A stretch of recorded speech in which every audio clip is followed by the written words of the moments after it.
brand new Hoka Napali.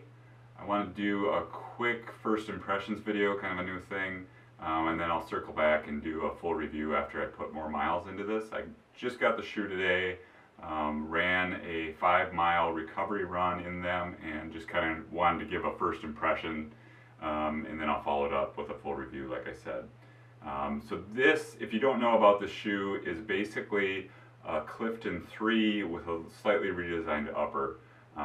From what I understand, the Clifton 4 has not necessarily been well received by some runners, and so this might be exactly what you're looking for.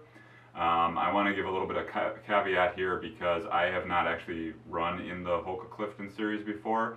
I know the Clifton 1 was an extremely popular shoe, and like each successive version is kind of met with criticism, and so unfortunately I can't speak to that too much. This is the first time I've run in this family of shoes, but I can say what I like about the shoe, and overall I really do like the shoe in first impressions anyway.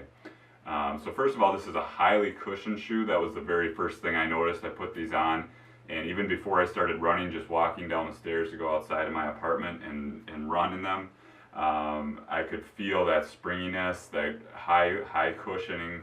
Reminded me of the Hoka Conquest that I ran in before. So you're definitely going to feel that cushiness.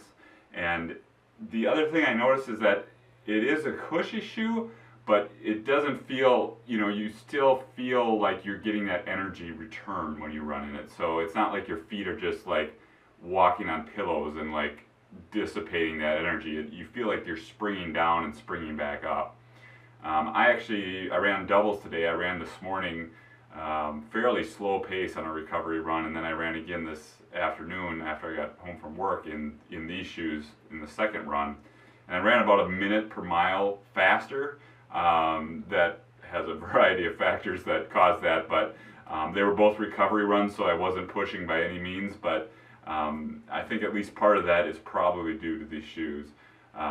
So yeah, that's the overall biggest difference I noticed. I also noticed that the stack height is a little higher than shoes I've been running in recently. This has a 5mm heel toe drop. I think it's 29 and 24 millimeters stack height, somewhere in that range anyway. And I definitely felt like I was higher up than the shoes I have been running in recently. But to kind of combat that, I don't know how well this will show up from there, but as I'm assuming was the case with the Clifton, the sole is kind of angled outward to give you a little bit additional stability. The bottom is wider than the top. So I didn't feel at all like, I had a lack of stability or anything like that. I felt, very stable. But I could also tell I was higher off the ground than I was used to. So depending on what you're used to, that might be something you need to adjust to. The upper is pretty structured. It's got a lot of structure around the heel, thick, heel counter here, and then it's, more flexible up in the front of the toe. I didn't have any problems. The width was fine for me. I don't have really wide feet though, so I can't really speak to that, but for a Hoka shoe, it's relatively wide. And again, I haven't, in a first run, I didn't notice any rubbing or anything like that. So it felt good. I was really happy with the shoe. I feel like this is a shoe I'm really going to like.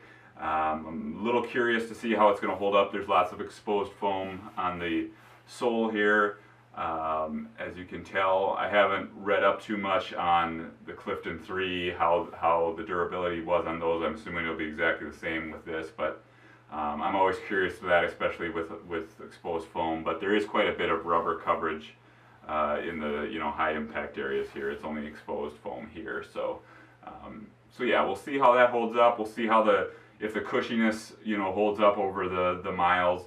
I'll probably report back with like 200, 300 miles, somewhere in that range, to give additional impressions. But yeah, that's pretty much it, I think, for my initial impressions. I don't know if I have too much more to say. I'm really looking forward to the shoe. It's actually one more thing I should say about this. It's a brand new shoe. I got like a 10% discount on Running Warehouse, so I got it for 90 bucks about. But that's a pretty good price for this quality of a shoe. You know, you're not spending 120, 130, 160 dollars. So I would definitely say this is a shoe you should look at if you like you know, low heel toe drop. If you're in the market for a Hoka shoe, if you're looking for something with more cushioning, which I am kind of right now because I'm in Boston Marathon training mode and racking up 100-mile weeks, and so I definitely need something to kind of baby my legs a little bit. They definitely have been acting up a little bit lately, so that's kind of one reason why I went and bought this shoe. But so if you're looking for that kind of a thing, I would definitely recommend this shoe. It's a lightweight shoe, you know, really high cushion to weight ratio. So if that's the kind of shoe you're looking for, definitely give it a try. And stay tuned. I'll be back with a full review. Subscribe if you like the content, and I'll be back soon. Thank you.